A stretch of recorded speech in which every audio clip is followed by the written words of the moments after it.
Welcome to the 10th instalment of this journey across the Premier League series, in which we drop the fascinating history behind all the grounds in the Premier League.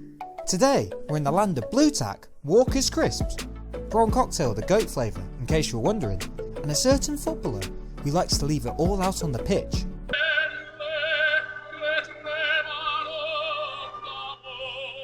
To talk about the fascinating history about Leicester City and their ground, the King Power Stadium. It would be rather rude of us to talk about the King Power Stadium without first talking about Leicester City's previous home, Filbert Street. The stadium was opened in 1891 and Leicester resided there happily for over 100 years, but as the 1990s rolled along and under the success of Martin O'Neill. Despite the fact there's two World Cup winners here, actually, when it comes to the Champions League, it used to be called the European Cup. I've won two of them. I'd just like to know how many you two have won.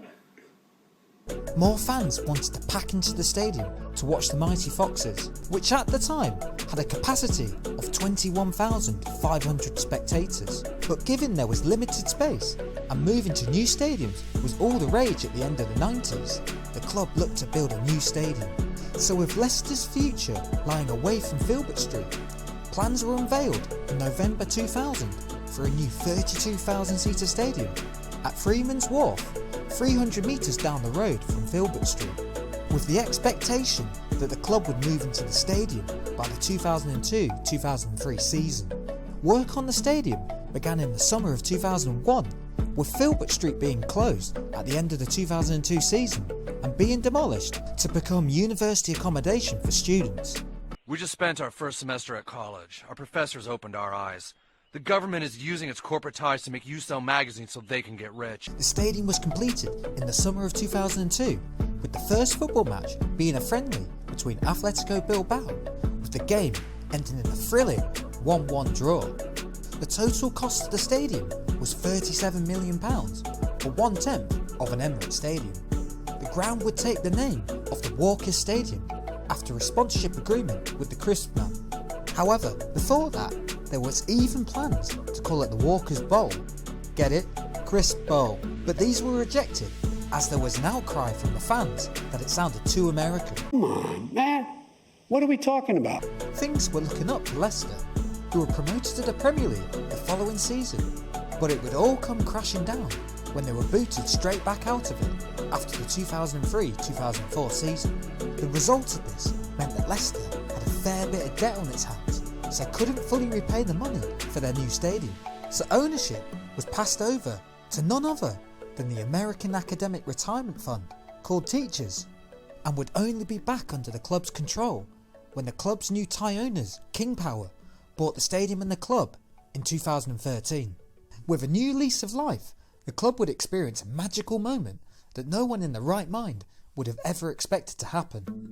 Here's Hogg! Deeney! Do not scratch your eyes! You are really seeing the most extraordinary finish here!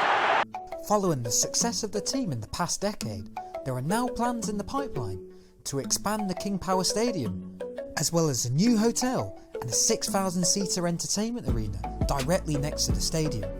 The stadium expansion will be done by upgrading the existing East Stand by adding some sort of fishbowl on top, taking the capacity to 40,000, with an anticipated completion date of the expansion being 2024, and will look to solidify Leicester as a top 6 club, ready for the next time the European Super League comes knocking. Those are in place for a reason.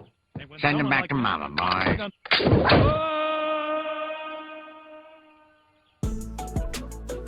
Thanks for watching. If you enjoyed this video, please leave a like and subscribe, and join us as we carry on our journey across the Premier League.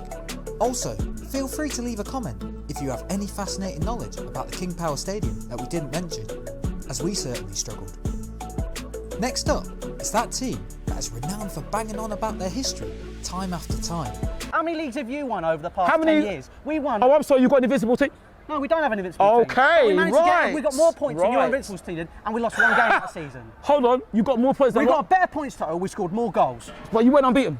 No, we didn't. Well, that doesn't matter then. That means nothing then. Yeah, You went does. unbeaten, because that's the best ever Premiership team. Yeah. That's right, it's Liverpool FC and their ground, Anfield.